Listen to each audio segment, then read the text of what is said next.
চলে আসলাম বুটের ডালের রেসিপি নিয়ে। হ্যালো গাইস, আসসালামু আলাইকুম। সবাই কেমন আছেন? আলহামদুলিল্লাহ, আপনাদের দোয়া আমি ভালোই আছি। 1 কেজি গরুর মাংস আছে এখানে। বুটের ডাল নিয়েছি 1 কাপ, হলুদ গুঁড়ো, মরিচের গুঁড়ো, ধনিয়ার গুঁড়ো, জিরার গুঁড়ো, মাংসের মশলার গুঁড়ো, এলাচ, দারচিনি, পেঁয়াজ কুচি, কাঁচা মরিচ, লবণ, আদা রসুন বাটা, তেজপাতা। তো এখানে আমি সব ধরনের উপকরণ নিয়ে নিয়েছি। এখন আমি চুলায় চলে যাব। তো চুলায় আমি ফ্রাই প্যানটা বসিয়ে দিয়েছি। এখন আমি মাংসটা নিয়ে নিব। তো এখানে আমার 1 কেজি গরুর মাংস। তো এখানে পেঁয়াজ কুচি, কাঁচা মরিচ, আদা রসুন বাটা, তেজপাতা, সব ধরনের মশলা এখানে আমি নিয়ে নিয়েছি। দিয়ে দিলাম 1 কাপ তেল। তেলটা দিয়ে এখন আমি ভালো করে হাতে মাখিয়ে নিব। আপনারা চাইলে মাংসটা কষিয়ে রান্না করতে পারেন। তো আমি প্রথমে হাতে মাখিয়ে তারপর কষিয়ে নিব ভালো করে। তো আমি ভালো করে হাতে মাখিয়ে নিব। মাংসটা ভালো করে মাখানো হয়ে গেছে। এখন আমি একটু পরিমাণ মতো পানিটা দিব। তো আমি একটু হাতটা ভালো করে ধুয়ে নিলাম, যেহেতু আমি হাতে মাংসটা মাখিয়েছি। তো আমি এই তো ঢেকে দিলাম মাংসটা।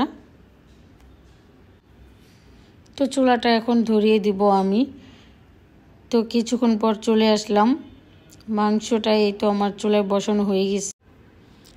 তো মাংসটা এখন ঢাকনাটা উঠিয়ে দেখব কীরকম হয়েছে। তো এই তো আমার মাংসটা কষানো হচ্ছে ভালো করে। এখন নাড়াচাড়া দিয়ে নিব।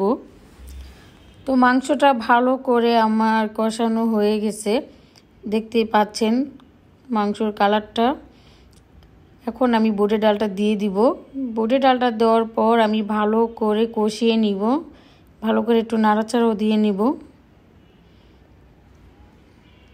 তো এই তো আমার বুটের ডাল দেখতেই পাচ্ছেন, ভালো করে কষিয়ে নিচ্ছি আমি।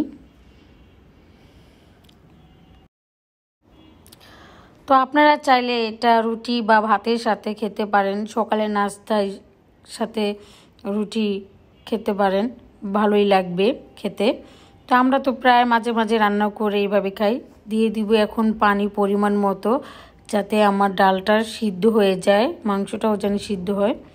তো এই তো আমি একটু লাড়াচাড়া দিয়ে নিব এখন। তো কিছুর পর চলে আসলাম। ডালটা এখন সিদ্ধ হয়ে গেছে, দেখতেই পাচ্ছেন।